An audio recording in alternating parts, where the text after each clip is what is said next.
Okay, good morning, everybody, and welcome to the February 7th, 2023 BOCC meeting. Would you all please rise for the Pledge of Allegiance?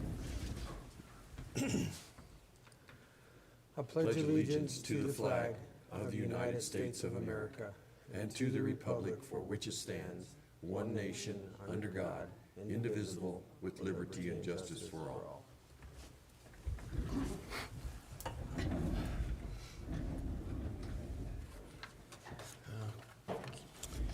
Okay, I don't see our minutes on here, but we obviously start with our minutes all the time, so we're going to insert that before we go to planning. So, I move we accept the proceedings of the Board of County Commissioners of Montezuma County as amended for January 31st, 2023. and I'll second it. It's been moved and seconded to accept the proceedings of the Board of Commissioners, Montezuma County, January 31st, 2023. Any discussion? All those in favor? Aye. Aye.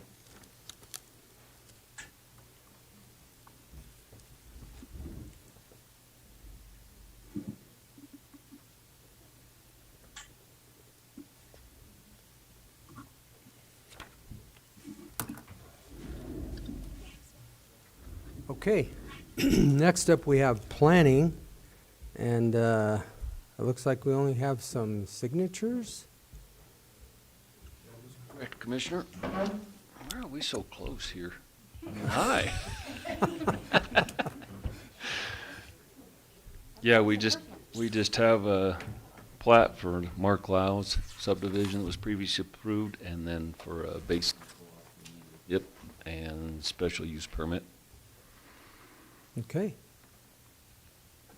I guess. Roll them out.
Well, dadgum.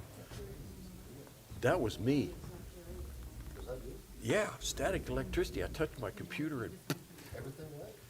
well, it went off for a second. Yeah. Huh, okay. I guess I'm gonna have to get a static cord and drag it around. Man.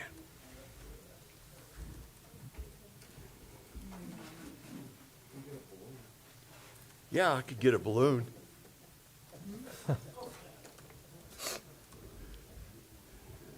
Somebody want to shoot it down.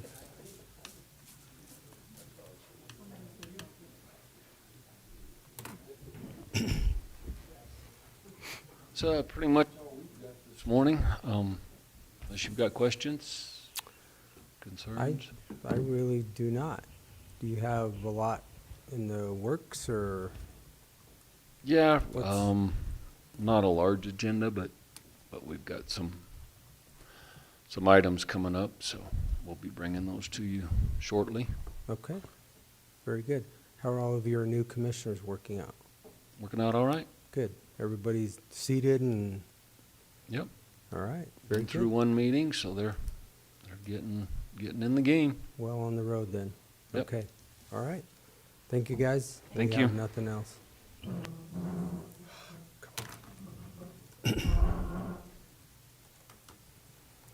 All right, next we have our public comment session. The Board of Commissioners welcomes you to this meeting. Persons speaking during public comment will be limited to 3 minutes, or depending on the number of people wishing to speak, and may be reduced to allow all members of the public the opportunity to address the board. When addressing the board, please state your name and address for the record prior to providing your comments, and comments to individual supervisors or staff are not permitted. Participants may not yield their time to others, and with that, the public comment session is open.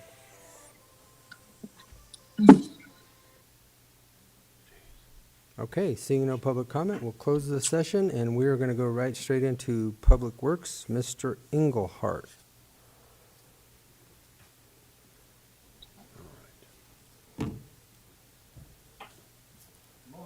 Good morning. Morning, sir.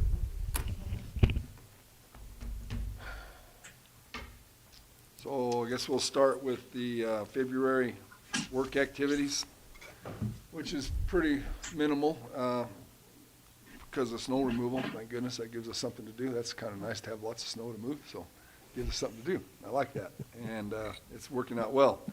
We had a busy week last week of January, and then we kind of getting a break here. We got out and cleaned up the roads and pushed everything back, and we're still working on some of the higher elevation roads, pushing back and making room for more.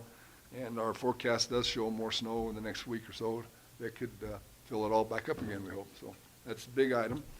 We're also doing some general maintenance repair on equipment. You send that old iron out, move snow, and then you work on it for a week or two, you know. So one trip out usually means a side line or a U-joint or something goes bad, and we work on that. And then trimming trees and brush is a good time of year to do some of that stuff too. So we're down McCamo this week with the mower, and we'll be doing work down there and moving our way back up out of there. The yards get a lot of our attention right now this time of year. We have time to work on things, and one of the things we're working on Cortez is we are increasing our bulk fuel capacity and looking to save around $30,000 a year on price of fuel just by doing that. So we've bought a double line tank and setting that up where we can load our fuel, all of our trucks out of our bulk now rather than fuel stations. And so our little project last week in our department head meeting to try to cut and save money is one of our ideas, and we're putting it to work now. We got our tank in, and we're going to work on that. So that'll be a big help. So that's about it for February. That's kind of what we do in the winter, is do a lot of maintenance, repair on equipment, and do yard work to improve for the next year's work. So crushing is going well at Hay Camp, and we're getting ready to move to McCalmo. And we'll move down there and start crushing chips for this year's chip seal work. That's where we get our best chips from, so that'll start. We've got trucks up there today getting ready to start moving equipment down, and hopefully be back in business in McCalmo in about 8 days, 10 days. We've got some maintenance to do on the plant and then producing chips for this year's work. So that's where we're at with that. Any questions on February work activities? How big is your tank in the Cortez unit? We purchased a 3,000 gallon one. And that calculates out to where we keep 4 belly dumps in Cortez and 2 at the Roundup, and we've got the capacity at the Roundup to do the same thing with those 2 belly dumps. And that fills up all of our yellow iron, blades and loaders and things.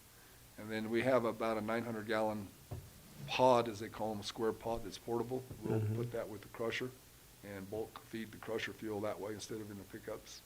And they can carry that wherever they go with their forks on a trailer. So that's kind of how we arranged all that. And then Mancos, Dolores are all tanked up with pumps, and we've been using this other outfit for several months now, and we're going to see quite a significant savings with all this. So Good. Yeah.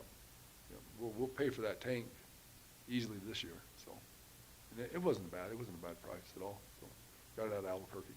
So that was kind of what we're doing, something new, something different. So I like it. yeah, I do too. Yeah. Every way to save. Yeah, it brings the guys It's more back. convenient Yeah, too. instead of sitting in a parking lot waiting to get fuel in line, they can come in, get fuel, and service their trucks and grease and do the things they do at the end of the day, instead of waiting in a parking lot to get fuel too, and save money. So, Yep. so it's good. Good deal.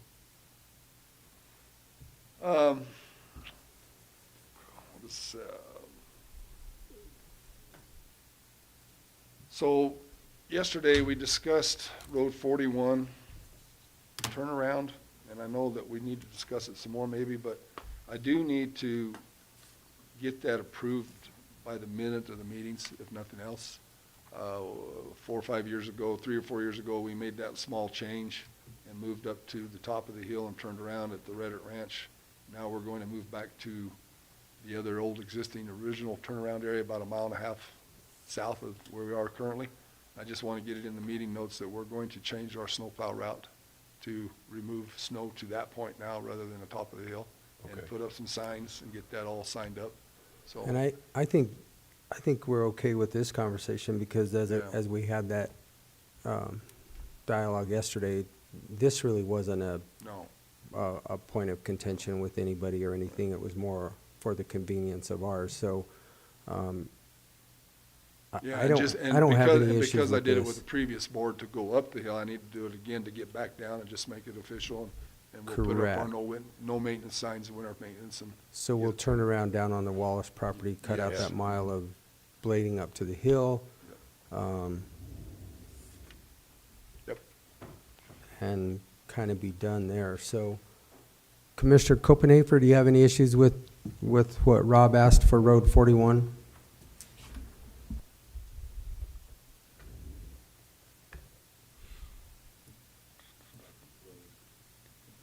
Okay, Oh, go ahead, Ken. And I don't even know that we necessarily need a motion. I think we just need to I think it's have it just we can reflected in the do- minutes. yeah, that's all Direction we of- did at the last Yep, meeting too. yep. Yeah, so I would say after our conversation with all of the people that were in the room yesterday, the direction that we will give you is to move your turnaround down the road to the Wallace property as depicted, I guess, on this picture here. Yep, yes, sir. And move your signs down to where it shows that there's no maintenance up to that point. That and no parking in the private property, Yeah. turn in and turn outs. Correct. Go ahead and Yep, placard yep. it properly so that Yep. people know, and then that one seems pretty easy, and that one's taken care of. Yep. Okay? And then, I guess we can have you sign this, contract with with the Forest Service to open up the Beaver Rim Pit this spring. Yeah. It's an agreement that we have in place at the Ormiston Pit as well, and it's worked very well. It's a 5-year lease agreement or a working agreement with the Forest Service to work out of this pit. We discussed it yesterday in our workshop, and I just need a signature on that today, and then I'll give it to Kim for recording, and she can shoot it back to us or whatever, so that's right. So, Okay. if I can bring that up, you ready? You bet.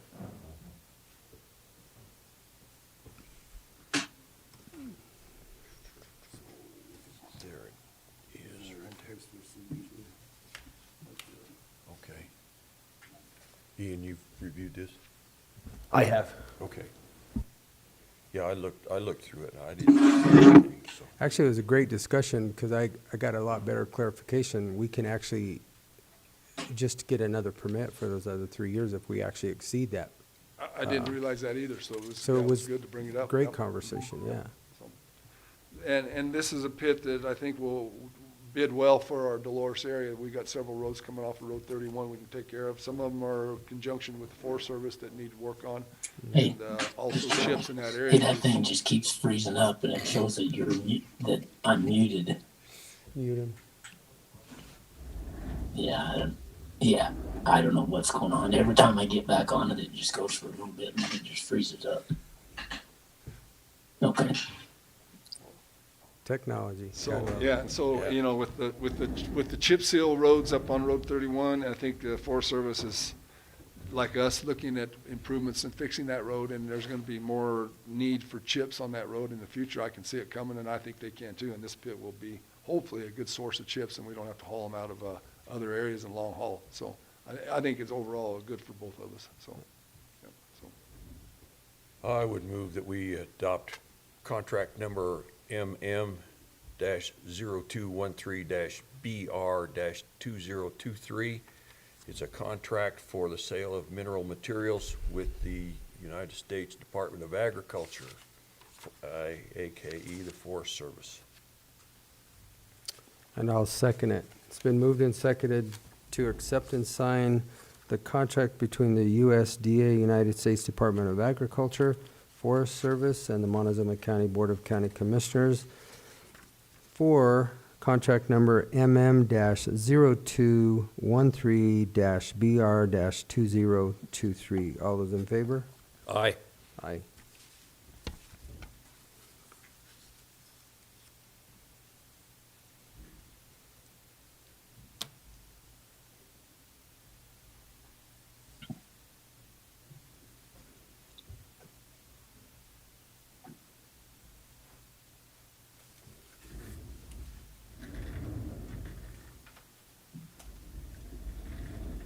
Okay. And then the last thing that I've got for today on my side of the table here is I would like to clean up some old business in the Mancos, Dolores districts. Let's go to the map first, if you don't mind, Travis. There's the next sheet should be a map. Maybe not. Okay. Yeah, there it is. You can see on the right side of that map, there's the yellow area and the more of the purple area. The yellow is Dolores district, and the purple is Mancos district. And I think it was in 2017, we came to the Board of Commissioners and asked them to let us consolidate those two districts into one as a trial basis to see how it would work with one foreman instead of two, and one foreman in charge of all the equipment and move people back and forth between the two districts.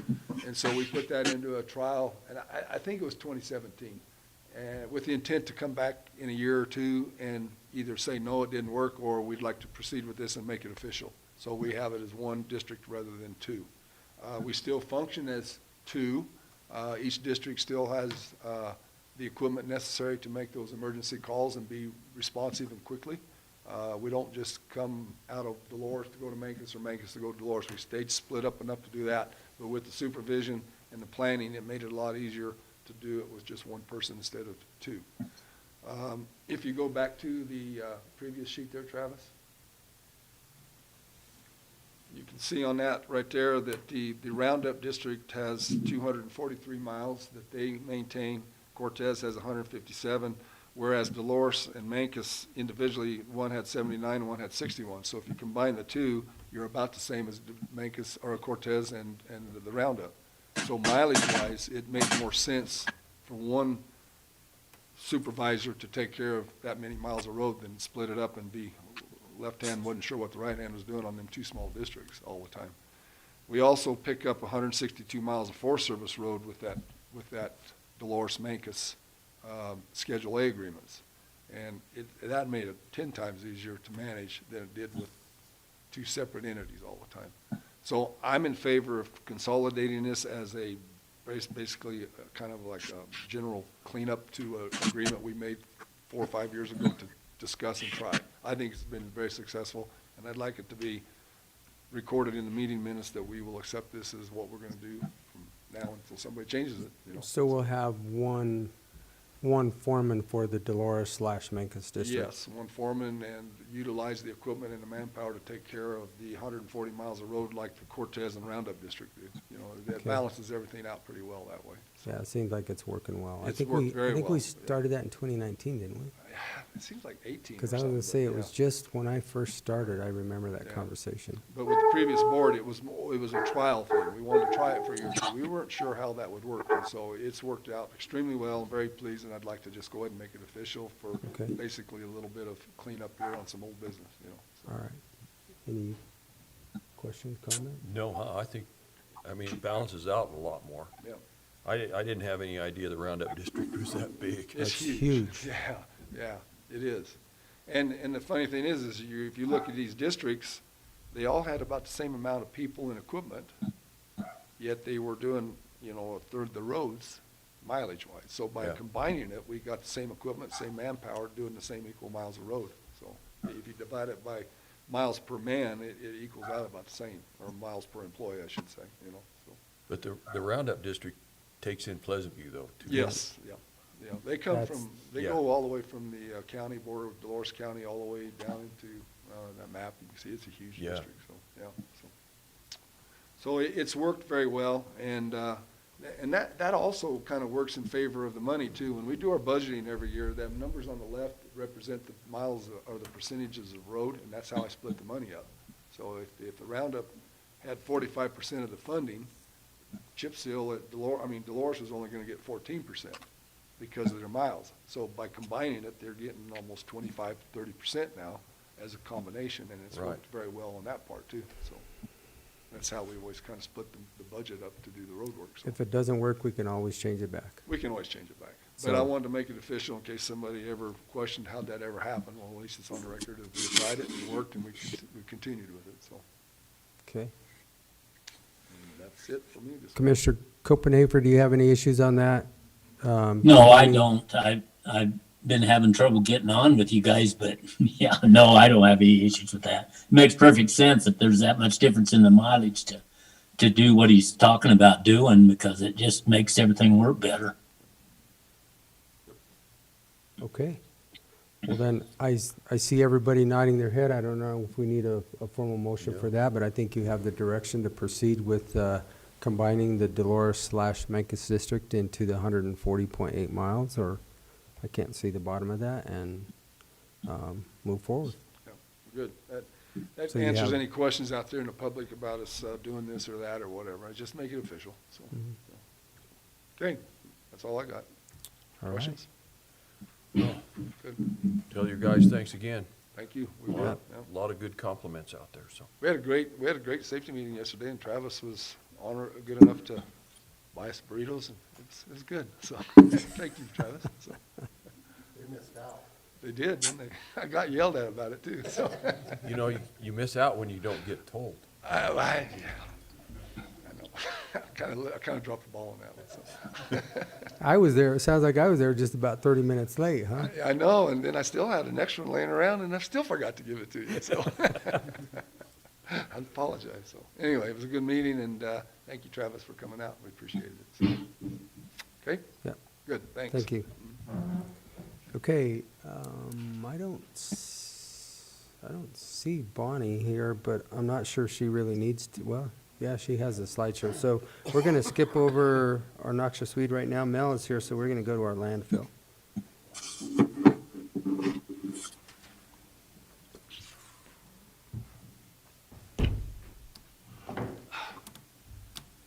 All right, that is the budget. Couple things you might want to look at on that first page. And I don't know, about 10 or 12 lines down, you'll see what we did for mattresses for the year. Okay, where's Mel? Wow. You're already at 14,004 this year? No, this is dollar-wise. So for the year, we did 34,000. 34.6 for mattresses, and that's after we raised the fee? Right, it was $10 at the first of the year, and we raised them, I forget, in June. Yeah. or Yeah. June to 17. So, I'll, at the next meeting, after I have all my end of the year reports done for the state and the feds, I can give you a lot better totals on what we've done down there as far as yardages and counts on tires, appliances, and all that kind of stuff. I don't have that. I've only got part of the reports done. I'll do it all at one time. And if you'll look. So I guess I have one more question. Did we raise that high enough so that we don't I think so. fill our I mean, it's cells it's at a covering the rate cost of of, the airspace that they're taking. That's why we raised the price to 17, right? right? I remember that, but are we looking far enough down the road? Because if that cell gets reduced to a year, 2 years because of the mattresses, are we?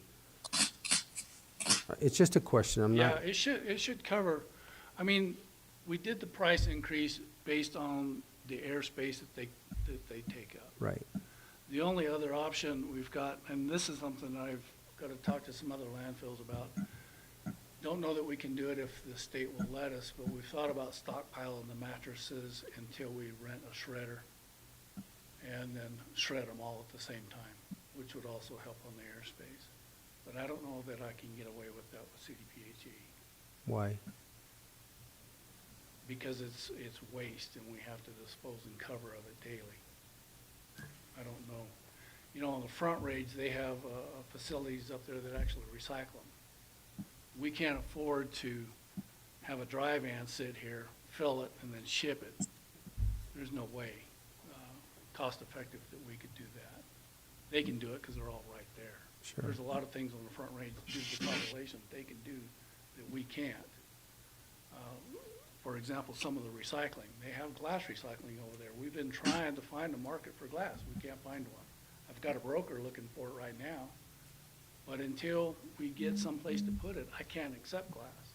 Because of CDPH's rules, I have to dispose of 75% over a rolling 3-year average. And if I can't do that, then we're in violation with the state.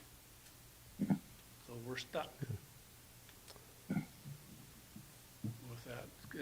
It's the same with all of our recycling. That's why we only accept number 1 and 2 plastics, where the Front Range can take up to 7s. They have a market for it. They can do something with it. The shipping's not that bad. A lot of our stuff, all of our paper products goes to Oklahoma. Our number 1 plastics goes all the way to Georgia. The number 2s go to California. We have a big expense in shipping. Nobody wants to come here. We have a hard time getting trucks because there's nothing out of here. Right. Is it volume? Are we short on volume? Is that No, part well, of the reason? it's just that we're isolated here. Yeah. You know, our broker, there are times we can't get cardboard's only bringing $20 a ton. So it's, Yeah, you can't provide Well- fuel for that. And I wasn't really talking about cardboard. That's kind of a different thing. I was just talking about the airspace that the mattresses consume, because if we fill it too quickly, then we're in the situation of, here we got to build another cell in the next 2 to 3 years we're gonna instead be of. building cell 5 next year. It's guess that- just COVID really brought a lot of trash to the landfill. Everybody stayed home cleaned. We doubled what we took in. Okay. And we're not the only this happened everywhere. Yeah. Everywhere. Okay. We're gonna get the compost, pad built. Mhm. Hopefully by 1st of June, I want that done so we can get all of our composting on there. And then, once that's done, we'll be moving our landfill operations back up to cell 1 that was originally built in 1994, and start closure on that, and start working our way to the south and start closures on that. And in the process, next year, we'll be building cell 5. That being said, I have the engineers working on, we already have the plans to do it like we did cell 4.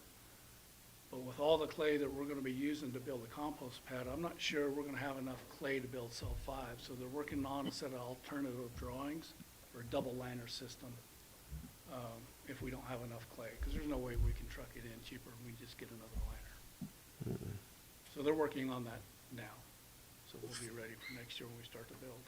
And hopefully have approval in less than a year to get that built. Okay. Anyway, that's where we're at on that. Cardboard, paper, let's see, on, where is it? On the next page, Travis.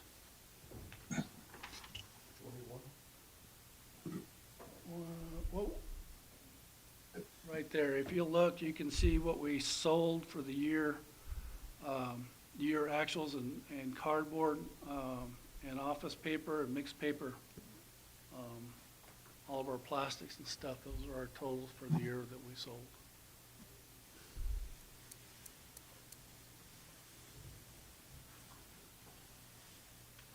Okay. The rest of it is just the maintenance, operating expenses and stuff like that.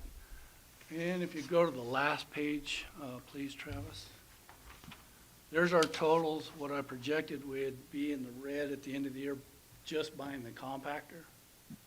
But we bought the compactor and the turner, or the turner. The BOCC Yeah. The Bacchus. 48, whatever it So, was. that was, our capital that we spent. It was $959,199. So, obviously, it was 400 more than I planned on spending for the year, but we do already have 380 of that back on our grant. They're holding the 5% for the next year and a half till we complete all the obligations of the grant. So, you know, considering we spent almost $1 million and still only 490 in the hole for the year is not bad. Yeah. Everything's, can't do a whole lot right now, everything's froze. Right. Ironwood's still bringing us lots of chips. We've come up with another plan down there, we're gonna use more chips. One of the issues with cells 1, 2, and 3, the slopes, is erosion control. They can write us up for erosion. So we're gonna spread some of those chips on those slopes to help slow down the erosion on those slopes, which will give Ironwood an opportunity to get rid of more, their wood chips. That's about it. So we can use just wood chips by themselves, like, Well, see, that's not a final cover on okay, those slopes. We still got to put 4 foot of dirt on that. okay, Well, another 3. But the wood chips will help stop some of the erosion. just And then like when we a- get ready for closure, we can just cover that with a proper soil and then vegetate it. okay. Yeah, they should work out pretty good. And thanks to Shane over at the road department helping us with our equipment, they saved us a ton of money on our bulldozer and loader repairs, which everything's up and running currently right now, which is nice. Good deal. So other than that, I don't really have anything. I do, when I talked to you about that wire, we're gonna have to buy some more baling wire. I don't think I have to have it this year, but we're looking at buying it this year. I've got one bid in from the people who we always buy it from. I've got emails from another one that won't respond. I've sent an email to another company, they haven't responded. I'm trying to get 3 bids, but it's about $35,000 worth of wire, and it's only half a truckload. I can get those and get them to you. We might order it before price of steel goes plumb out of sight, because that wire doubled since the last time we bought it. And I think it'd be a good idea if we go ahead and buy it now while we have the money before it doubles again and just raises our cost. So I'll try and have that done before our next meeting. Okay. Get somebody to reply. Nobody wants to reply. Mel, how many trucks are coming in from Ironwood every day? It varies. Right now, Cody Lingo and Kressler are bringing in their in dumps or their walking floors. There was some dump trucks coming in. Haven't seen them in a while. So lately, all I've seen is Cody and Kressler coming in with those walking floors. You know, they come in 2 or 3 times a day. They didn't show up yesterday. I don't know if they're coming today. I know where Cody lives, and that road out there yesterday was a booger. Oh, he's not far from me. Yeah, I know. Yeah. Yeah. So it's kind of up to them, you know. Yep. Whatever they want. We're But trying to make room. by noon, it was just wet, so, It was, and we've got it to where they can get in and out with them trucks. I Yeah. mean, we've had a few issues, spreading out the wood chips a little bit too thick because of the ground. They got stuck once or twice, but no big deal. We went over there with a loader and just give them a light pull and they come right out. how's the mud? You know, from the buildings to the landfill is like a highway. Those guys who put the wood chips on there, it's dried up. There's no issues. Nobody's had a single issue. Be darned. The only issue we've had is with the trucks bringing the chips, getting stuck in the chips. Yeah, So other than that, I mean, it's not that big a deal. Everything's going pretty good right now. We can't get in our animal pit because of the snow. We got a lake in there right now.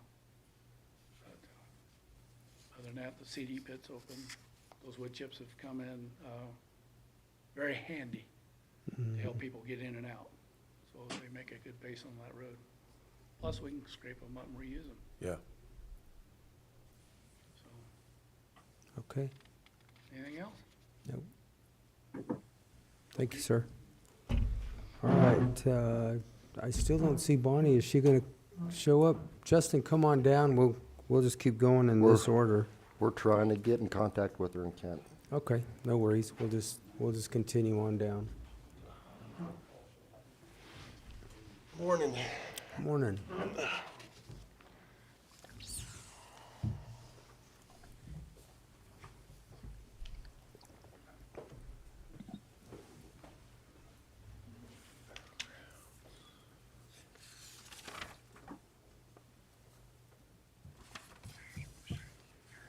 Okay. For the fairgrounds, we've had 925 as far as attendance to date. And this last month, the commodity giveaway was on January 7th, followed by, we had the Vision Agility Dog Trials out there. And then right after that's when we kind of started getting a whole bunch of snow. So we kind of went into snow removal mode for quite a while to try to get ready for that 4 States Junior Rodeo, but they did decide to reschedule that due to the snow and people not being able to get out and stuff like that. But that same weekend, they did do a hunter safety course out there at the fairgrounds. And then this last weekend, they did another commodity giveaway, and then they did their beef tag-ins for this year for 4-H and FFA.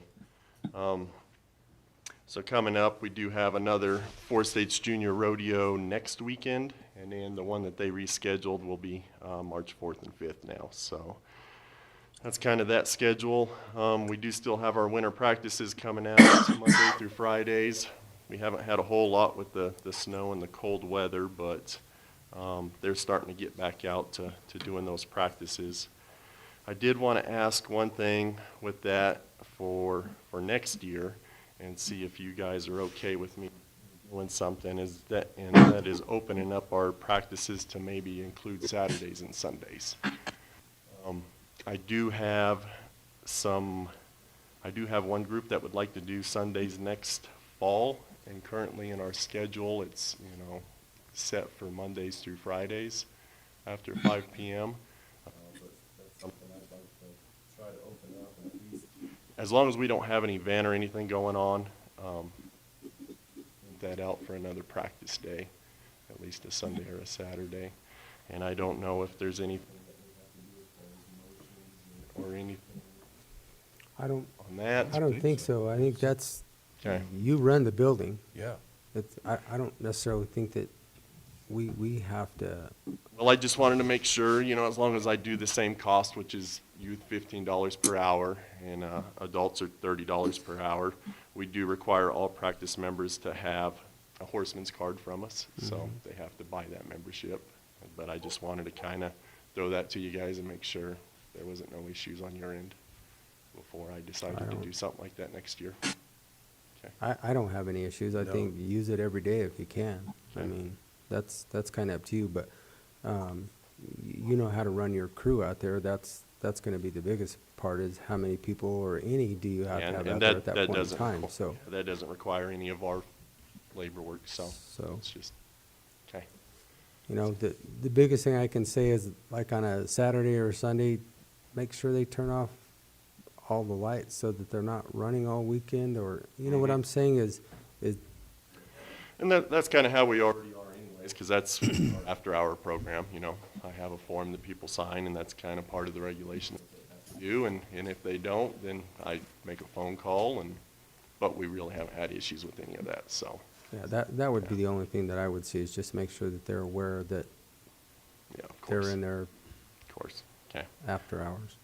And then, other than that, we've just kind of been doing some paint projects out there here recently, and I threw some pictures up there so you guys can kind of see some of the progress we've been doing. We got that whole east wall on that top side painted now. And then we've been kind of working on the rails a little bit at a time as the last couple months have been going on. We just been kind of blocking a little bit off and painting a little bit, and blocking another section off and painting a little bit. So hopefully by March, April, we'll kind of have all that stuff painted up. We are going to also start doing some demo work on our outdoor restrooms this week.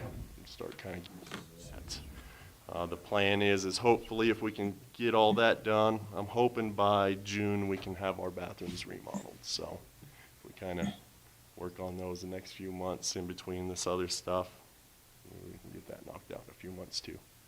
That's our plans for that. As far as the racetrack goes, I am meeting with Julian this Friday. We're going to kind of do a walkthrough. He is okay with the contract that I presented to him. He just, wants to do a walkthrough with me so we can kind of go over the whole facility, make sure everything hasn't changed, everything's still good. And then he's planning on signing that with me on Friday. So, and then as soon as I get that back from him, I'll give it over to Ian, and then if you want to bring it in next next Tuesday or whatever. That should be good, so. Other than that, that's what we got going on out there, so. If you guys got any questions for me? I've got a couple questions, but go ahead. Upcoming events, Ag Expo, Mm-hmm. when's it scheduled for? 14th and 15th of April. Okay. And So we're actually gonna change it up a little bit this year, since Easter is, I always thought it was yeah. March. Kind of toward the middle of Yeah. March. Easter happened to be on the second weekend of April this year. So that's usually when the Home and Garden Show goes. Yeah. So they were bouncing, do they want to go a week early or a week late? So they all kind of decided, and we kind of need a week between the Home and Garden and the Ag Expo, just because there's so much that we have to do between the two shows. Right. So this year, the Home and Garden Show is going to run the last day of March and April 1st. Okay. And then we'll have a whole week of Easter where nobody wants to do anything, and then the Ag Expo is going to be the weekend after. So that's how we're going to run it this year. Be interesting. Yeah. That, and I don't know, they claim they want a little bit better weather, so we'll see if that happens, because it always likes to snow during. That's a crapshoot in Yeah. April, into March, April, gosh, it could, no guarantees on that one. But then next year, I think Easter is supposed to kind of fall back in line, so everything will probably kind of. They may like this. I mean, you never know. They might. I mean, maybe the Home and Garden Show won't happen in March now, but we'll see. We'll see how this goes. So I think it used to be pretty, or I remember when they first started the Home and Garden Show, it was over here where Schuster's Plumbing is. Mm-hmm. And we had a booth in there, I like to froze to death in there. I was working at the flower shop for my dad, and he had me, that's where he put me. And we had a fountain in there, and it was kind of icing up, so it was cold in there. Yeah, I'd say so.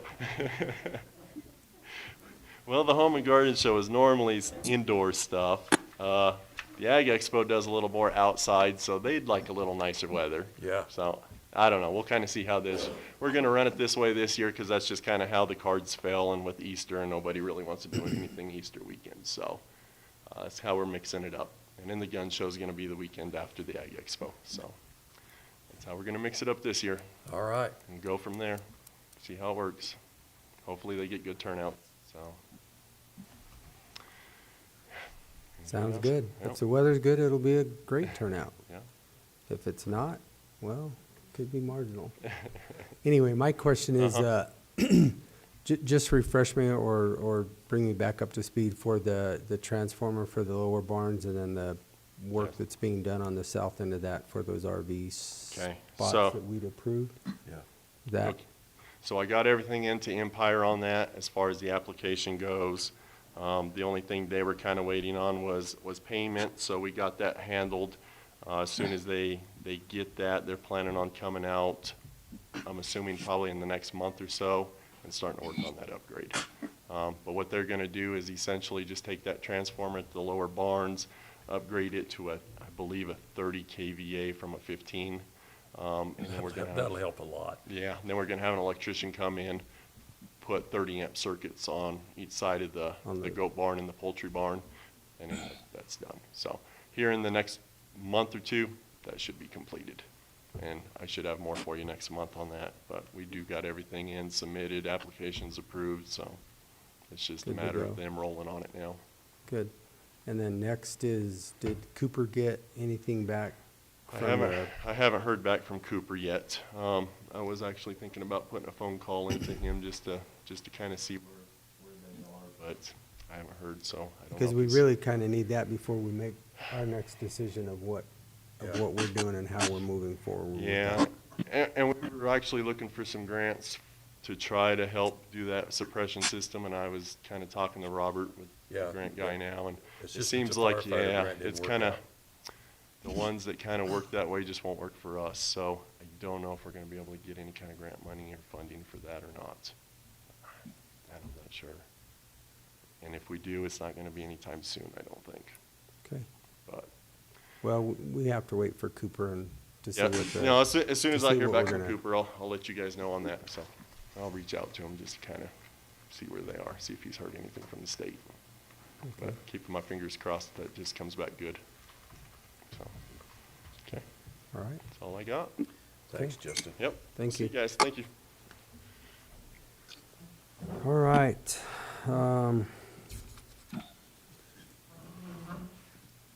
Bonnie is here now, so we will let you now come on down.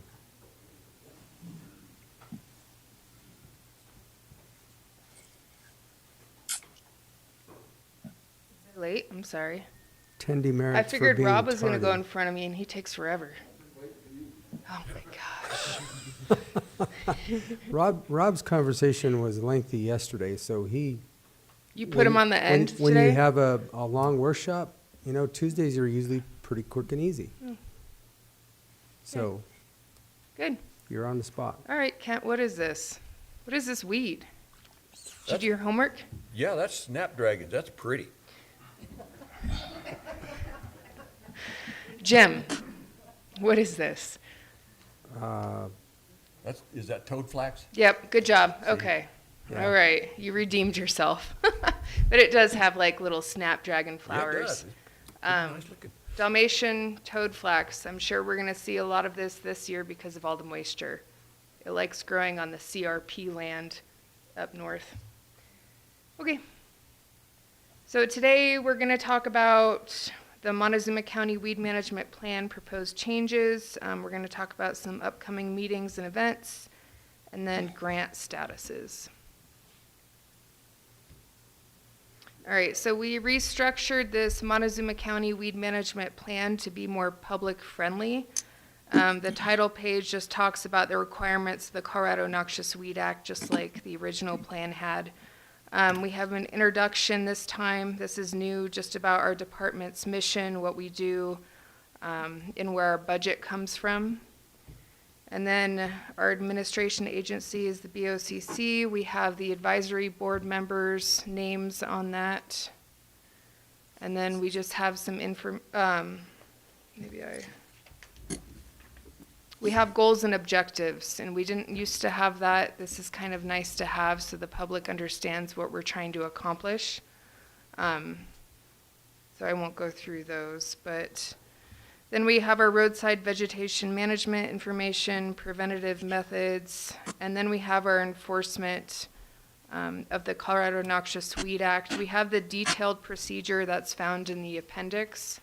I don't think everybody wants to read all about that, so we kind of push that in the bottom so people can reference that. So it's completely restructured just to be more public-friendly. I think it's a lot more simple, but it has all the information people need to know about what we do. Okay. So. Oh, I have the comments on that one, but yeah. After, Ian, you made all your corrections, I think we're good to approve this now, aren't we?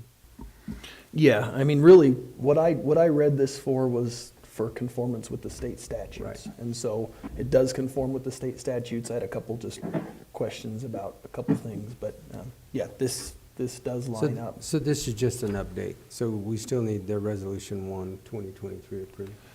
Yeah, and I don't know why we have one Resolution 2023. I highlighted it because I didn't know which number we'd put Okay. up there. I think we should be like 5 or 6. Do you know, Kim? I believe you guys did 2 last week, so you should be at 5, Okay. I think. I haven't seen last. She didn't put it in, so I don't know. So why don't we do this, do you have time to check now? And we'll go beyond this right now? If you have anything else?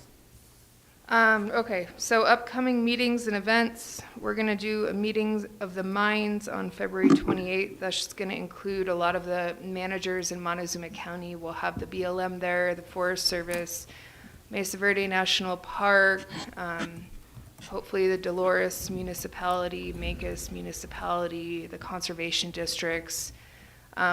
The advisory board wanted to have at least one good meeting each year to invite all the managers so we can all get on the same page. This is a great time to do it because we're not so busy, so that's when it's going to be. I sent out the invite to you guys as well if one of you or all of you want to come. It'll be at the annex. And then we're going to go to the garden show March 31st to April 1st. We'll have a booth there. Next. There's a picture. We're on the white picture, the white flower picture. You wanna go back up? Go down. Wait, go up. Oh, actually, maybe that was it. No, I don't know. Where are we? So now you're calling them flowers. Are they actually flowers? As Weeds we have indicated flowers. in the Weeds, first point, weeds have or- flowers. Actually, we did miss this one. These are blossoms, not flowers. Blossom. So Ian, I want you to do this one. Okay. It's a flower, Ian. Oh, Just go say back, that. Travis. Go back to that. That one picture you were just at. Yeah. All right. This is yours, Ian. I don't know. We used to call them pricklies, Pricklies? but I don't know. I don't know what they are. It looks like a thistle to me. Kent knows this. Jim knows this. Travis. Common mallow. Oh my gosh. F. Kim? I'm not doing my job right, apparently. All right, commissioners, what is this? Canadian thistle. Thistle. Yeah, there we go. Good job. The Can't rest make of thistle. you, we got work to do. Okay, how about this white flower? This weed? Well, you already gave us the name, a white flower. No. Find this one. Okay, there we go. I call it This white one's a top. little harder. Yeah, white top. I call it Jessica. white top. No. Rob? Need glasses.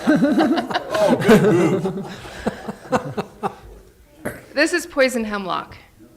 It can grow really tall. It actually looks like wild carrot, but wild carrot actually has fuzzy stems. Poison hemlock does not. White So top that's a doesn't grow good, that tall. So is this along our grows roadway really tall. that I see right No, here? this is not along our roadway. I would kill it.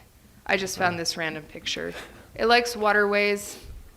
Every part of the plant is poisonous, including the roots. Even when it's dried, it's poisonous. This is how Socrates was sentenced to death, poison hemlock tea. Don't get any ideas, but yeah. Okay, so grants. So we have the U.S. Forest Service Drought Disaster Relief Grant secured for 2023. We have about $42,000 left. The America the Beautiful Challenge, we're still working on the statement of work and purchase order. The CDA Noxious Weed Grant announcements will be made in March. We did not get the U.S. Forest Service Title 11 project nationwide. They only accepted 25 proposals, so I don't feel too bad that we didn't get this. We applied for the National Fish and Wildlife Foundation 5-star grant. We won't hear back till late summer. Colorado Water Plan announcements will be made in March. And then we submitted a community solutions to improve environmental health through the CDPHE. We'll hear back in March. That's all I got. And then per our conversation the other day, were you able to get with Travis that Randy Smith had given us after they came back from Water Congress? Yeah, he That sent me other those funding? emails. I just haven't looked Okay. through them yet. And then I've also been talking with our new grant guy, and he's looking at some fire grants for fuel reduction. So we might be able to squeeze ourselves in there too. So, Okay. All right.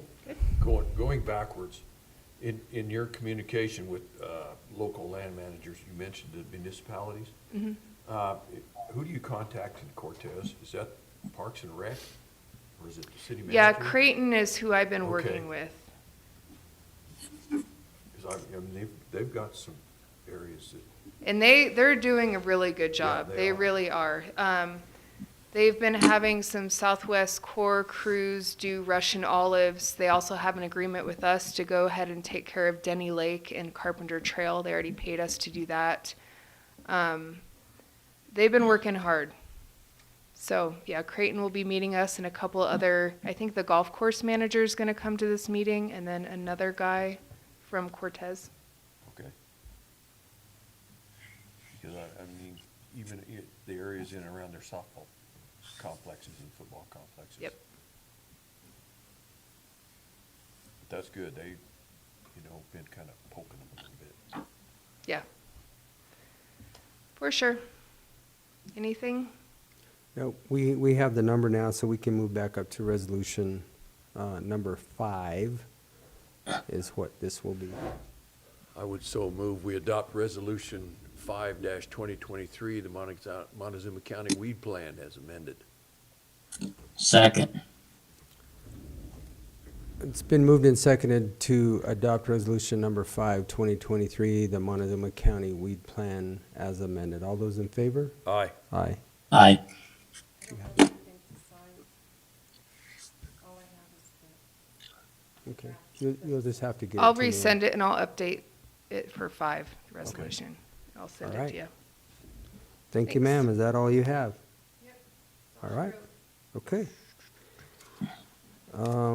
Moving right along into unfinished business. The next thing on our agenda is the Chicken Creek parking area decision. I don't think that we're going to make a decision today. I think we had a good dialogue yesterday, and I think that working with the other partners, I don't think we're ready to make a decision on this parking lot yet as of today. I think, Commissioners, what were your thoughts after that discussion yesterday? Yeah, we need to hold off on that and see if we can't find some additional funding to help with that. However, on the others that we discussed, and Rob, since you're in the room, I might bring you back down here because we have this up here. It sounded like really Road W and Chicken Creek were our biggest concerns or dialogue. The others, it sounded like we could actually make just a pass through. Not that we'll make a decision today, but on Road 44, if I'm looking at my notes correctly, was kind of okay to go ahead and go up into that parking lot. 44 and W would be able to just loop through, and Yep. 42, just do a loop through and get back out of there. To get back out of Right. there. It's Chicken Creek Road 40 that's the issue where we go by it. Right, Right. right on the hard Right left on Road P corner. there. So, Commissioner Copenhaver, I'm gonna let you speak to 44. Do you have any real issues with any of that discussion that we had yesterday? Or do you want to? No, I don't have, Jim. The only thing is,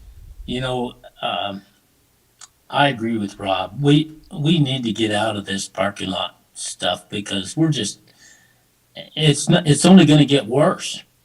I mean, the amount of people going into the forest seems like it's just multiplied so much that for us to be in those parking lots is just crazy. If there's that many people wanting to do that sort of thing, they need to figure out a way to get it plowed and stuff. And we can help them, but I don't think the county should be obliged to be doing these parking lots. Because just like we heard from the Forest Service earlier, they're planning on building 3 more parking lots.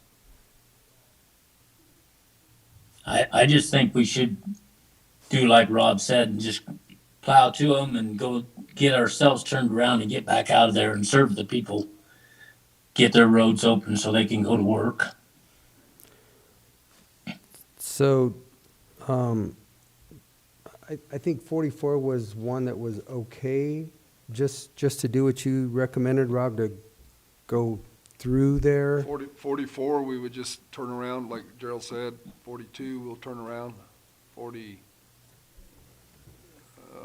We already decided on 41 is not 41. there no more. Nope. And 40, that's the only issue that we seem to be stuck on because we don't pass through it. We pass by it on the way out to continue on down the county road. To the other county And then, of roads. course, So- a boggy draw, we have no choice. We stop at the Forest Service boundary into the parking lot immediately. So that's an easy one to turn around in and get back out. So we've accommodated these clubs to these parking lots in 4 out of the 5 by just being there, so. Actually, we do on Road P also. We're within 50 feet of the parking lot when we go by. It's not like it's a mile up the road, so. We're doing our job all the way through. I don't know why we're stuck on 40 for personal reason. I don't know. We're right by it, so. So then I'm gonna go from east to west again. Okay. So I'm gonna go back to 44. 44. Uh-huh. So, kind of 44, if you guys look at the map, it sounds like we won't stop at our boundary, we'll go up because it's more efficient for us to turn our bigger machines up there into the Forest Service parking lot. We're gonna basically make just a turn going in and coming out, and that's it. Correct.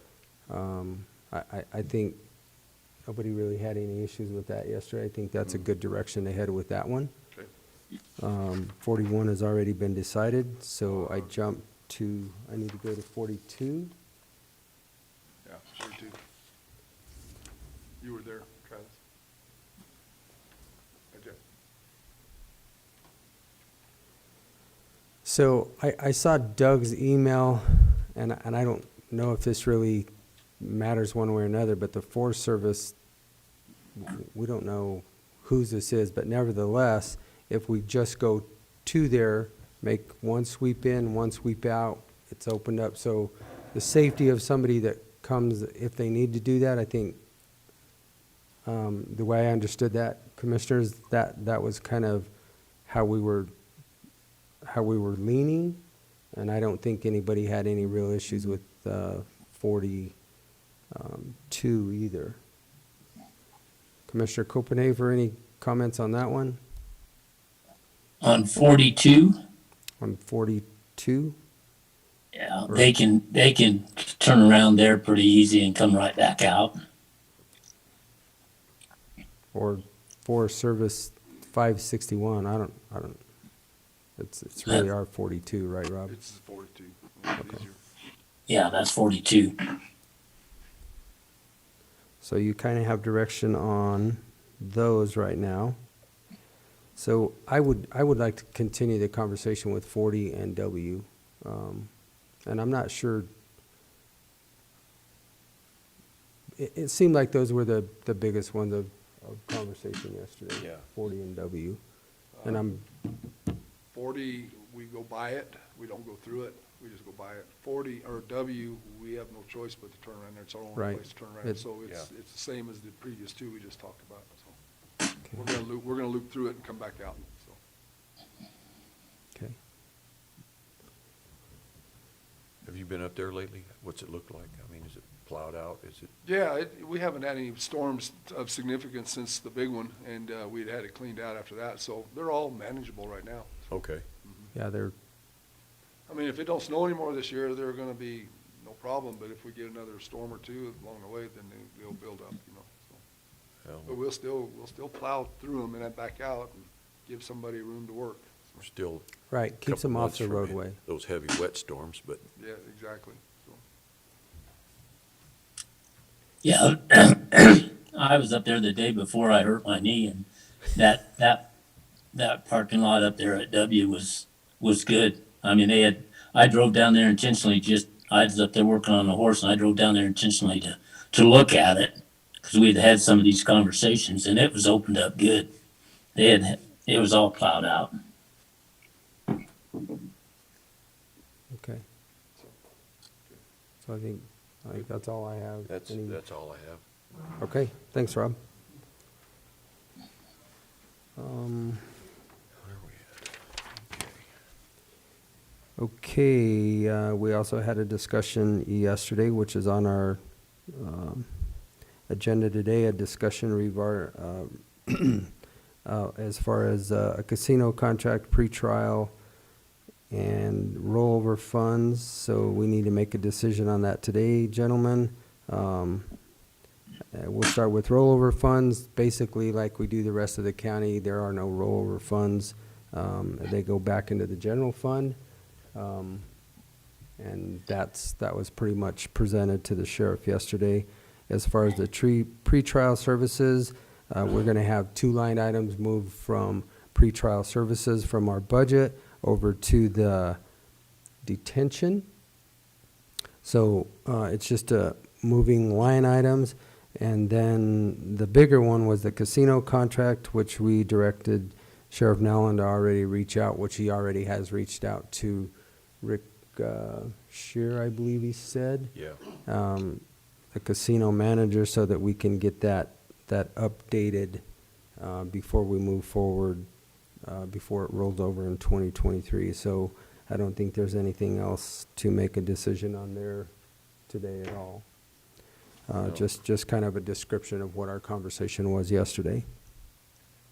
The next item, obviously, is the Ute Mountain Casino contract that will be being updated. And now we're going to go to the noxious weed department fees and weed plan. So we talked about her fees a couple of weeks ago. The biggest change there is the excavator cost is going to move up to $60. And the backpack sprayers are not, they're going to be a minimal charge for the backpack sprayers, I think of $10 if I'm correct off my memory. So do you have that, Travis, to display again? I do not have it on this. I'd have to go back through prior meetings to pull that up. Okay. Well, But we that was should, pretty much the we should gist. probably display it again because those were probably the biggest fees, just so that the public can see what we're actually looking at again if they weren't viewed the last couple of weeks. But in a nutshell, that's what that's going to be. Commissioner Copenhaver, Lindsay, do you guys have any comments on that? No, I mean, even at No, I $60 don't. an hour. Go I ahead, don't. Gerald, I'm sorry. I think it's fine to raise them up where it makes it feasible anyway to keep them out going. Yeah, I don't think you can rent an excavator for $60 an hour. Not with a head on it at all. Not anywhere close. That might get you a half hour. So let's go ahead and, I would so move we approve the noxious weed department's fees and weed plan for 2023. Well, Second. I think we already approved the weed plan. Did we? Yeah, that was the the resolution that we. weed plan that is we went done, we through. just need to do the fees. Okay, amend the motion just to approve the weed department fees for 2023. Second. It's been moved and seconded to accept the weed department fees for 2023. Any further discussion? No. All those in favor? Aye. Aye. Travis, whenever you get that, just let me know and we'll pop it up so that we can show everybody what we were talking about again. Okay, moving on down the road, we have a liquor license. We have Miss Melinda. You get to be on that side of the bench today? Good morning. I have a liquor license renewal for approval for Bubba J's located at 18806 Highway 491, Lewis, Colorado. It's a renewal. Sheriff's checked out good. Everything's A-okay. Okay. And then I have just a license. Keep it. I would so move we approve the liquor license renewal for Bubba J's DBA Bubba's at 18806 Highway 491, Lewis, Colorado. Second. Second. It's been moved and seconded to accept the retail liquor fermented malt beverage license renewal application for Bubba J's located at 18806 Highway 491, Lewis, Colorado. All those in favor? Aye. Aye. Aye.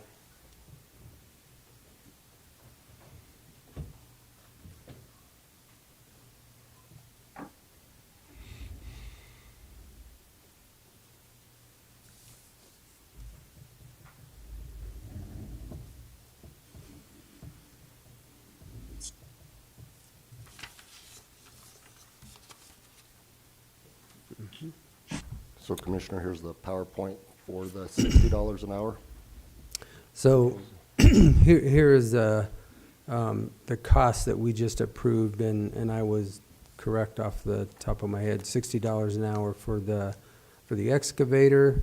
And can you bring up the backpacks, because I know there is a minimal cost. I want to say it was $10 for those two.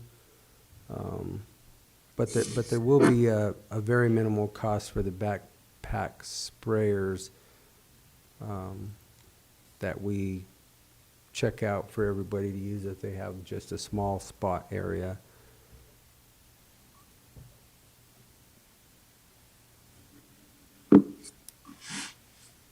So here's the $10 per sprayer. It used to be, they would allow some free sprayers, but again, we don't wanna lose money. We wanna at least break even for the cost, so we come up with the price of $10 an hour, or $10 per sprayer. Right. And that gets you the sprayer and the product in it so that you are good to go as far as treating your spot spraying of your weeds around your properties.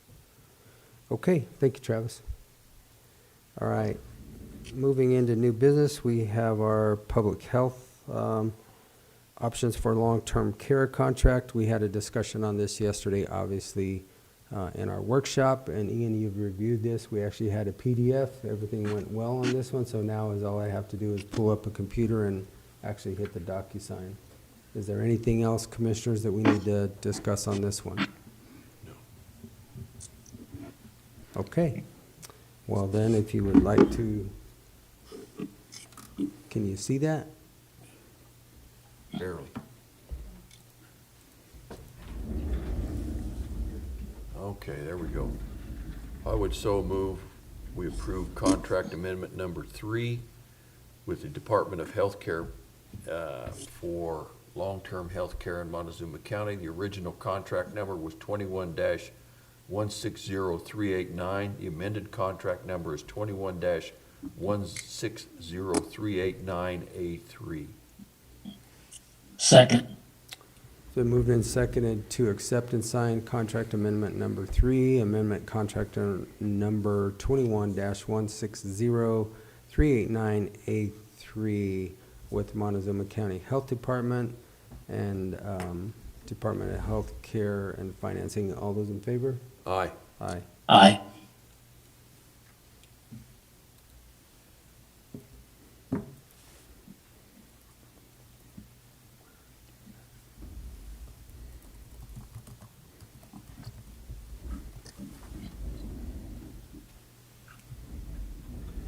All right, and I see our lodger's tax back there patiently waiting. We have a few things to discuss this morning, and we have Mr. Brian Bartlett and Mr. Lee Cloy. Yes. Good morning. Good morning, gentlemen. Again, make sure that your mics are on, pull them as close to you as you possibly can, and that way everybody can hear you. Hear me? Yeah. Okay. Gotcha. It's not. Green light? Got you on, yes, sir. Now I'm on? Yeah. I talk so loud all the time that I just, I need these. Well, so here's the deal, is that we can hear you fine, but the people The in, public, yeah. yeah, they can't hear you on YouTube, so it really helps to get that mic. We get emails, we can't hear you. Right. So, Well, that's one of the reasons we're here today is we don't want you to get emails about the lodger's money. I've been talking to Travis the last few weeks, and we kind of got behind in the shift over from last year. Not in money, but in personnel. Personnel. Because we had 3 people that their term ended, and I think it was October. And Brian and I were up technically at the end of January. But the people that apply for lodger's tax, as you well know, they don't mess around. They want to know when they can put in their application and how much they're going to get and so forth. Right now, I should probably say this first, at the end of December, we're at about 340,000 in the fund balance at this time. so the VRBOs and the Airbnbs of the resolution made a significant difference, didn't it? We certainly believe so. Is that correct, Ian? I think so, yeah. It made a heck We know Which the work is- has been done. We were just waiting for that to dribble in. But yes, I think it has, and what an Great. improvement. So thank you for And we lost Q1 of that 22 That's- also, yeah. didn't we? Yes, we did. That's correct, yes. Great. So, All right, well, to kind of catch up things, we have the different people that apply for the grant monies. I think they've been burning Brian's ear more than mine. I can't go grocery shop until we get this fixed, so, yeah. So, and talking with Travis, we think that's the #1 issue right now is to get those grant applications out. We we usually get them out, the 1st of February and expect them back the 1st of March. The committee reviews them, usually by the middle of April. We've got it all reviewed, and we try and get back to the commissioners, by the end of April and the 1st of May. Because the money is technically supposed to be used from April to April. Right. So where we are right now, and what I put as a recommendation to Travis to present to the board here is we need to get those out, but technically we don't have anybody functioning. So what we had hoped is, and I know Brian is going through quite a bit with Mesa Verde Country because there's been some changes there, but we need to have him be in contact with Travis to use all the means to disperse these grant applications. And we have $200 in the budget that you approved last year for media and marketing. So to correct that right away is we need Brian to be given another year to take care of the work he needs to do it officially as the liaison, if it's possible. For some reason, gentlemen, I was given a 2-year term. I think it was just an administrative oversight. It should have been a 3-year term. Okay, which- because okay. Yeah. Yeah. So that would be item number 1. Okay, questions? No, All right, I'm gonna move that. I would so move that we appoint Brian for the rest of his 3-year term. Yeah, that would work. Yeah. Thank you. And I'll second it. So it's been moved and seconded to appoint Brian Bartlett to finish out his 3-year term, which will run till the end of next year, January. All those in favor? Aye. Aye. Okay. Okay. Thank you. Now, one of the things in the bylaws for the Lodgers Committee is we need to have these terms staggered. So the 3 that were off in the fall, I tried to talk them into some more time. But Rachel Marbanks, Cortez is working her so hard in her new position, she refused. And Ken Swopes, he retired, he sold out the outpost to Alana Kelly, who has put in a letter of interest to be on the committee. And I think she's a real strong candidate because not only does she run the own outpost with her husband, she also has the Circle C RV park also. And then something that's real nice is she's also an accountant, which is kind of nice, I think, for our committee.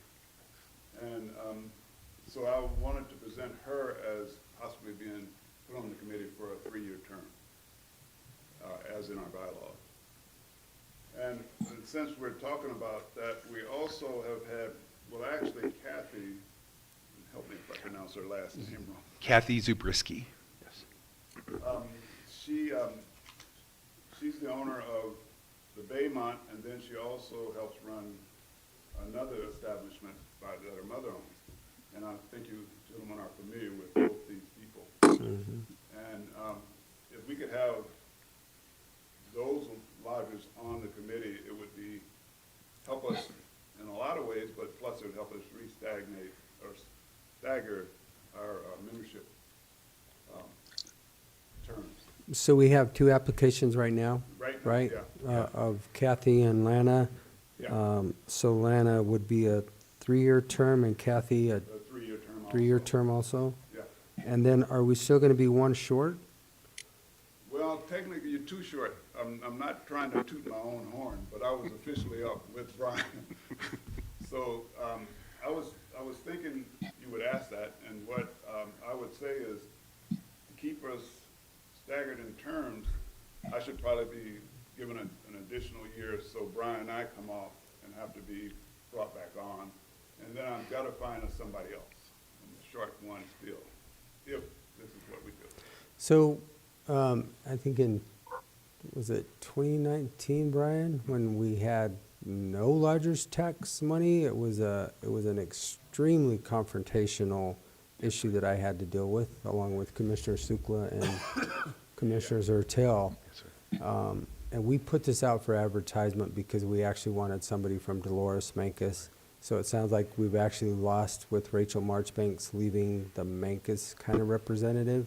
That's the one I want to try and get. It would almost be prudent that we would advertise this again. I don't have an issue with you, Mr. Cloy, moving forward at this time, but I think that we should probably go ahead and advertise it. You can still function as a committee with what you have. Yeah, we can. But to make sure that we have representation from Dolores and Mancos, along with Cortez, that we put that out for ad. Do you guys have any issues with it? No. Okay. So then, Travis, let's go ahead and get that advertised and see if we can get a representative from the Mancos area. And with that, then do you have any issues with appointing Mr. Cloy for the other additional year to finish out his 3-year term? Well, actually, I've finished 3 years. Oh, this is just, This is for just an transition additional, purpose. okay. Yeah, I think with so many new people coming on, I've been around so long, I probably would help with the transition. Okay. Okay. Is that okay? I think we can do this. Yeah. I would so move we appoint Lana Kelly for a 3-year term, Kathy Zabriskie for a 3-year term, and Lee Cloy for an additional 1-year term to the Lodgers Tax Committee. Second. Okay, it's been moved and seconded to appoint Lana Kelly to a 3-year term, Kathy Zabriskie to a 3-year term, and Lee Cloy to a 1-year term for a transitional period for the Lodgers Tax Committee. Any further discussion? All those in favor? Aye. Aye. Aye. Okay, Thank you. there you go, gentlemen. Thank you. We'll And get it's, on it. it's good to hear that Yeah. that's a significant increase. Yes. Yes, Great. Yes, I think we've come a long way, and we're doing pretty good. I think we've come a long way since 2019. We have. Several years, gentlemen, ago, our target was on breaking 300,000. Now our target's on breaking 500,000. I can't wait till we push that higher. I went to 2 of the toughest meetings I'd ever been at in Dolores and Mancos. Oh, yes, sir. Yeah, well, we don't want you to have to go through that. It was pretty again. brutal. Yeah, they are. So, all right, thank you, gentlemen. Thank you. Appreciate it. Brian, if Thank you'll you get very with much. me maybe tomorrow or something, we'll start working on that application stuff. Or whenever you're available. Thank you very much. Okay, we have now come to an executive session, so Commissioner Lindsay. All righty, I would move that we go into executive session for a conference with the attorney for the purpose of receiving legal advice on specific legal question under CRS Section 24-6-402, parentheses 4, parentheses B. Second. It's been moved and seconded to move into executive session for a conference with the attorney for the purpose of receiving legal advice on specific legal questions under CRS Section 24-6-402, parentheses 4, parentheses B. Included in this session will be our clerk and recorder, Ms. Purcell, Commissioners Candelaria Lindsay, and Gerald Copenhafer will be by phone. What I think the best way to do it is we'll Copenhaver get him on the by phone. Attorney McLaren, and Administrator Anderson. And I would just quickly add this executive session is for the purpose of receiving legal advice on specific questions relating to the ongoing litigation concerning Road 41. Okay. All right. All those in favor? Aye. Aye.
I would so move we come out of executive session.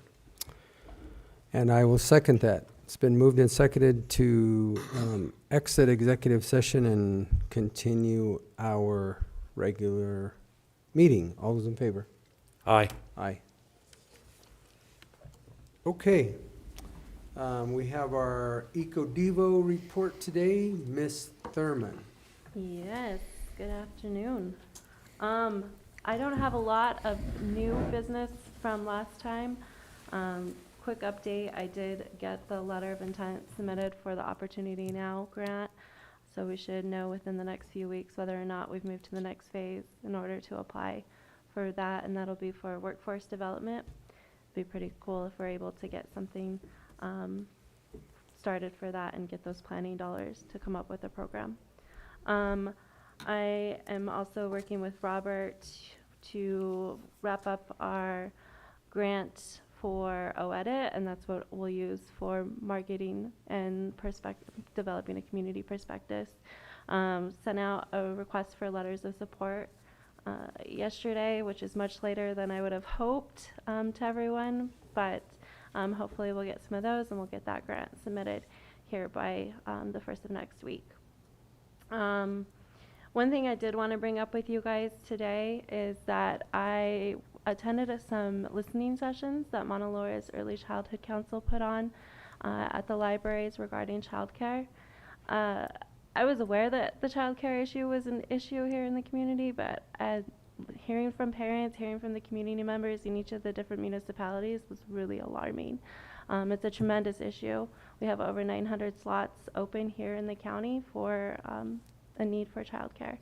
So they're gonna prepare a presentation for you guys and come and do a little informational speech for you here on a workshop within the next few weeks, but just wanted to touch on that, and then also wanted to share with you that I'm gonna have Vicki push out a survey that they completed to just gain some more information and better picture of the issue. So we're gonna put that on the Facebook today and hopefully get some more participants on that. But the issues that are surrounding the shortage are pretty tremendous, and so that's something that we all need to keep our nose to the grindstone on and try to figure out some sort of solution and trying to get some more child care providers here in the community. So I've got a question on that, because I want to say in 2019, or maybe it was the beginning of 2020, I think it was before you came on, Commissioner Lindsay, but we had this conversation at that point in time, and it seemed like there were a couple issues. One was the regulatory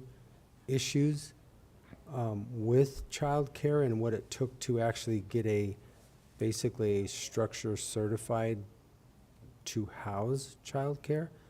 And then we just didn't have any providers at all. Mm-hmm. There was nobody wanting to enter into that type of a workforce. So is that still part of the conversation? Is that still really what we're lacking, or what is the? So the workforce aspect of that is one of the major drivers. They have reduced some of the requirements for licensure so they can streamline that, because I mean this is an issue that's going across the state, and so MEC is working really hard on trying to recruit new providers. But as far as having people interested, there has been some more interest shown since these community conversations have popped up. As far as how many, I'm not sure, but that's something that we're definitely looking at. I know I'm looking at trying to support them as much as we can, whether that be some sort of summit or like a career resource fair, to where we can try to push out the messaging that, you know, there are leniency given right now to get more providers with the requirements. And so we're trying, and I think that as long as we continue the conversation and just continue to spread the awareness, that hopefully we'll get some more providers in town. And lastly, it was the cost. What's that? It was the cost. Were the three biggest conversation pieces. Mm-hmm. You know, a few years ago, once they did have the providers and the facilities, they couldn't afford it because of the regulations and what they had to go through to get there. And again, the state sees that and recognizes that, so there are some funds out there that are helping to subsidize that. So providers do have not the whole responsibility on their shoulders if they were looking at opening up a facility. Okay. So we're trying to just get that messaging out. Last thing is I presented with Region 9 to Ute Mountain Ute Tribe. We presented to their council our implementation plan for roadmaps and MCC. It went really well. It was well received. And so we're looking forward to continuing that partnership. I want to thank Vicki and Commissioner Candelaria for going out there with me yesterday to talk to Chairman Hart about our partnership and just continuing to work on our community engagement plan for our implementation project. So that's all I have. Do you guys have anything or comments or questions for me? Not at this time. I think I asked them all yesterday. I think you did. Don't run off. You're gonna be part of my, presentation. Okay, In case they have any questions. go for it. No. So, no, I don't think I have anything. I think, you know, one of the conversations is really the cleanup area and the conversations that you've been having with the owner down south by G Road, which is good, creating those partnerships, or I think the term you use, creating those relationships to foster those and be able to move forward in a positive direction as far as getting that cleanup done. And I think that's it's a great plan. So kudos to you on that publicly, and let's just keep it up. Maybe we will be successful in that area. Thank you. Yeah. Okay, Travis. Oh, yeah, we'll go to Travis. That way we can let Jessica go. So this week, Jessica and I had a conversation along with Mel because of the funds that we have set aside to help property cleanups. And we're going to try to come up with some ideas. I think probably the biggest conversation we had was the voucher program. And that was basically so that kind of gets the county out from underneath some potential liability, people taking, or if we had a dumpster, we'd have to have somebody there watching the dumpster. If we took a dumpster to somebody's property and what they would put in it. So we kind of come up with a potential voucher program to where they do their own, and then we would give them a percentage of funds. So that was one topic of conversation. Do you have anything else to add? No, I mean, that was definitely a premature conversation at this point. We want to definitely talk with Mel and make sure that we are doing that as effectively as possible. Right now, we're thinking that if we do something like $100 vouchers for everybody, you know, that could reach a lot more people than if we were to purchase a dumpster or work with a local hauler. Just like Travis said, we can't monitor what people are putting in a dumpster. If we were to rent one or purchase one and work with a hauler to put that on somebody's property, they could be throwing away electric waste or hazardous materials, and then, you know, who's going to be responsible for those extra fees because we weren't there to monitor it. So we came up with the idea of having that voucher program as far as the working it out and how that's going to work, or the disbursement, all of that. We're still definitely in the working stages, but we're hoping to have something set up to, I think we targeted April or around Earth Day to go along with that, so we can start some community cleanups this spring for the unincorporated areas of the county. And so would this be dumpsters for folks who are in violation of the land use code? Is that kind of part of this whole thing, or is this something different? I think our intent, the money that we budgeted and set aside, I think that was one of the intents, for sure, when we had our conversation. But, you know, hopefully it will help those people immediately. But I think you guys are wanting to broaden it, is kind of what it sounds like to me. Is that correct? Yeah, definitely. We want to try and support as many people as possible. So this would be with like those sort of community-wide cleanups where, Right. say, people could bring trash to a centralized location and then dump it. Is that the idea, or? In place of that, just because, and that's where we kind of came up with the idea of a voucher program rather than doing a community, because we didn't, who was going to staff a community cleanup? How are we going to monitor that? There's the manpower for that. There's the cost associated with that.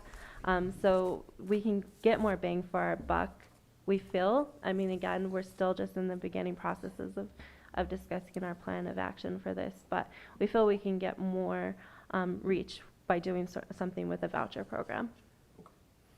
So, Yeah, we figured out what was, one dumpster was gonna cost us $4,500 plus the tonnage loads, plus whatever was in there. So we figured that we would be able to widen our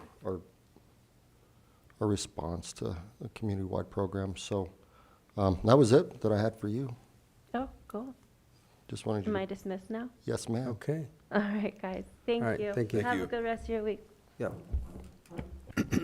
The other aspect that I dealt with quite a bit, I reached out to some different administrators trying to get some best practices as it relates to some of the rollover funds. And then Detox IGA, I think I sent out an email. That's going to be coming up again, probably here in May. And obviously, I have some concerns when we start putting financial resources committed to 3-year contracts and or IGAs. So, but that's going to be coming out again in May for review. So that's all I have, gentlemen. Thank you. All right, Mr. Ian. I briefly reported on this last week. We're working on the extension of County Road 14 through the public lands. All that documentation has been sent to the landowner. She ran it through her attorney. Everything looks good. And so we'll have that before you next week for signature. Other than that, I don't have anything on our day-to-day cases. Great. And I actually know where Road 14 is at now. Yeah, I didn't get lost or anything. All right, thanks, Ian. Commissioner Lindsay. Not much to report. Few phone calls, few meetings with just individual people, and city council isn't till next week, so that's about the size of it all. Work session, of course, was yesterday, and that's it. All right, well, mine will be pretty brief also. I did go to a stat committee meeting on Thursday the 2nd, which we actually had quite a few robust conversations in there. One of the biggest things that CDOT is doing now is they have their live GPS tracking system so you can actually see where all the plows are within the state of Colorado. Kind of a big deal specifically on the I-70 corridor. A lot more to come as far as it relates to TAP grants. I sent some information out to some people as far as how that relates. Had a NACO check-in conversation for transportation. We'll be meeting starting Saturday, Sunday, Monday, Tuesday as I fly to NACO conference in Washington.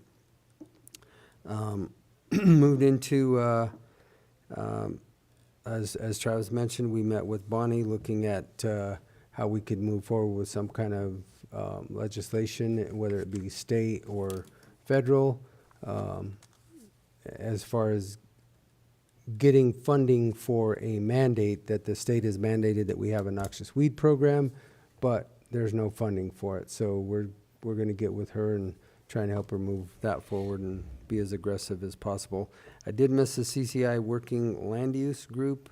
Was unable to attend that one. And then obviously we talked about our work session yesterday. Most of the items were on our agenda for today, so that was all discussed. And that is all that I have. So. Motion to adjourn. And second, it's been moved and seconded to adjourn this February 7th BOCC meeting. All those in favor? Aye. Aye.